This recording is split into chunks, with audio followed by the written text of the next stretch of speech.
Of all the regions in the world, none may have as complicated a history as the Middle East. On October 7th of 2023, Hamas forces attacked Israel as a result of an ongoing conflict that has spawned for many years. From its very founding, the state of Israel has been shaped by modern war.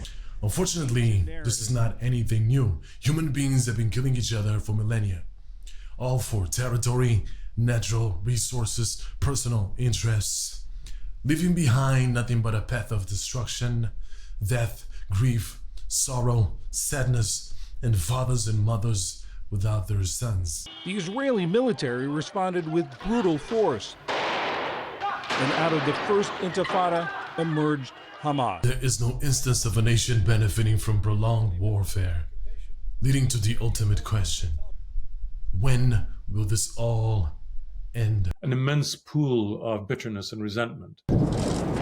For the past 15 years, tensions have simmered between Palestinians and Israelis, occasionally erupting into a full boil.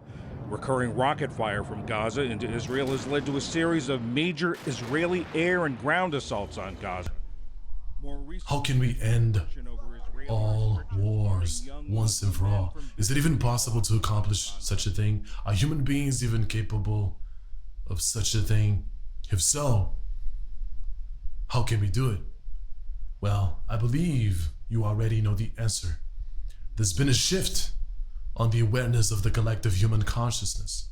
So today, I invite you to look deeper, to see truly, maybe in a way that you haven't seen before. Today, I'll invite you to consider the lessons, the hidden messages behind all human conflict as we dwell into the proposition of how to end all wars. When it comes to self-preservation, we are conditioned to think about ourselves first.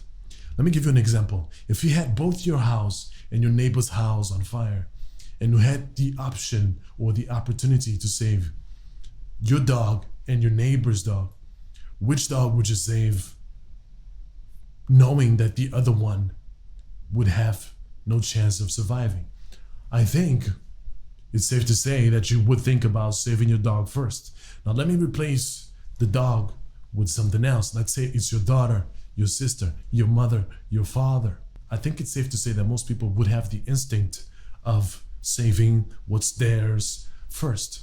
So it's only by thinking about these critical situations that we can see how we put things on a scale of how important things are for us. So when it comes to thinking about how important things are for us, the closer they are to our idea of self, the more important they become. And in order to do this, we separate things, we create divisions, and the problem starts here when we actually start thinking that this is how the world is, this is how the world operates, that we are actually divided, and indeed we are, but this is only to organize ourselves geographically. The land here is not a different land from the land over there. It's all the same planet, because it should know, and it should be common sense, that the land doesn't start here and begin over there. Just because I crossed the line on the sand, it's all the same land. The fact that there's a line on the sand, once again, is just with the intent of organizing things so that we can operate in society in order for us to locate geographically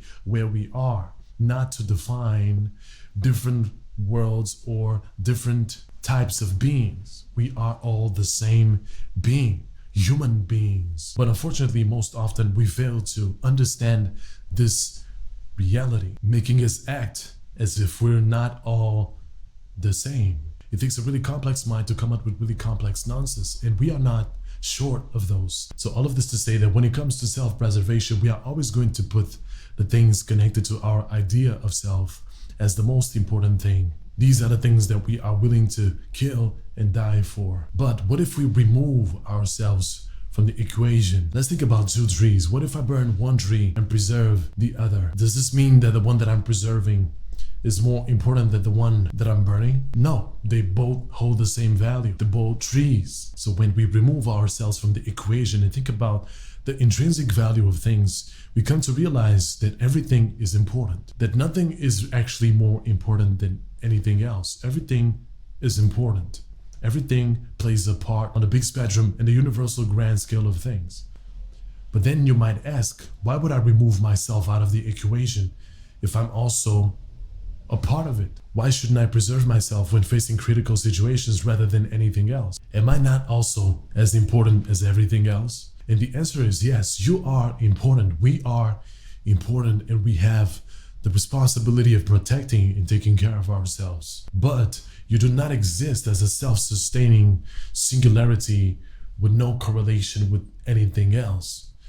But implicitly, this is what we think and feel when we say, me and that thing, me and that tree, me and you.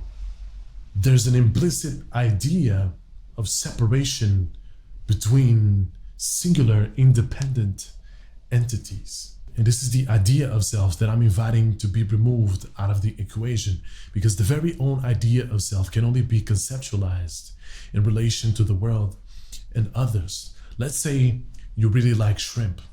Good. Now, let's say that all of a sudden there's no more shrimp in the world. Well, that's a really sad day, isn't it? There's a part of you that no longer exists because there's no longer any shrimp for you to like. Now, let's say that shrimps never even existed. Now, that's a part of you that never even had the chance to be born, right? Now, let's talk about other people. Let's say that other people find you attractive, or maybe ugly, but let's go with attractiveness. Let's say that all of a sudden there's no more people in the world. Well, there's no more people to find you attractive, so there goes your attractiveness.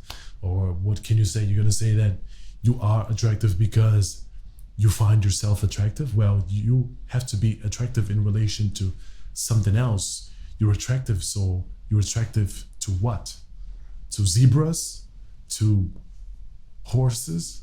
This doesn't make any sense at all. So if you remove parts of the world, or if you remove people, all of a sudden you're also removing parts of yourself. If you're removing parts of yourself, it means that you're also removing yourself, because if there's no world for you to exist in, it means that you also don't exist, because the very own idea of self exists in a world, and in this case, in relation to other people. So when you're angry, you're also angry with yourself. When you set yourself on a path of destruction, when you cause harm, you are also harming yourself, because the very own fabrics of your being depend and extend to the very own things you seek to destroy. Therefore, you're also destroying yourself. We are the union of things we believe we are separated from. There's been a shift on the awareness of the collective human consciousness. And if we pay attention, we'll find a solution echoing through time. You'll find a solution hidden in books, songs, movies, street walls, paintings, and random acts of kindness. We all recognize it because it's embedded in our hearts, and maybe something even deeper than that.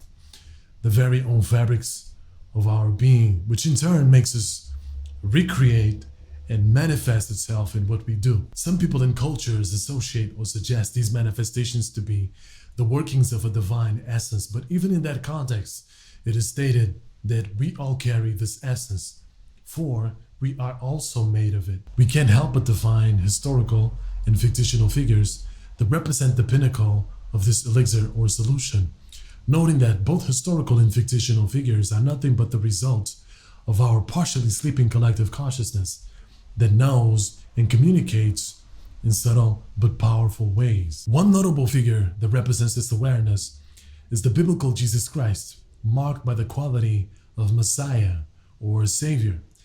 That also represents the nature of the collective consciousness, and it's characterized by immense unfathomable power that chooses not to destroy, but to break the cycle of hatred through self-sacrifice, because hatred is a form of pain suffered by the hateful. The sacrifice is the rejection of the divided idea of self that understands that we all feel the same pain. Pain and hatred are a flame that grow by causing more pain. Therefore, hatred will only be overpowered, totally and utterly crushed by overwhelming kindness, ending the cycle that feeds the destructive flame, ending all possible wars, because there is no war when the warrior understands that there is no enemy. And the path to the understanding of this revelation is the only war one truly has to face. Now, being peaceful does not mean that you're not capable of violence. Being peaceful means that you are the most capable of violence, but you choose not to. Only power can protect and maintain peace. Being peaceful requires staying abysmally dangerous. The destroyer of worlds, the master of violence, who chooses not to destroy. The hardest thing to do is to not draw the sword. Such is the path of a true warrior. So now the question is, will you draw the sword and feed the destructive flame, or will you break the cycle with overwhelming kindness? Thank you for listening, and don't forget to have serenity among chaos and method in madness.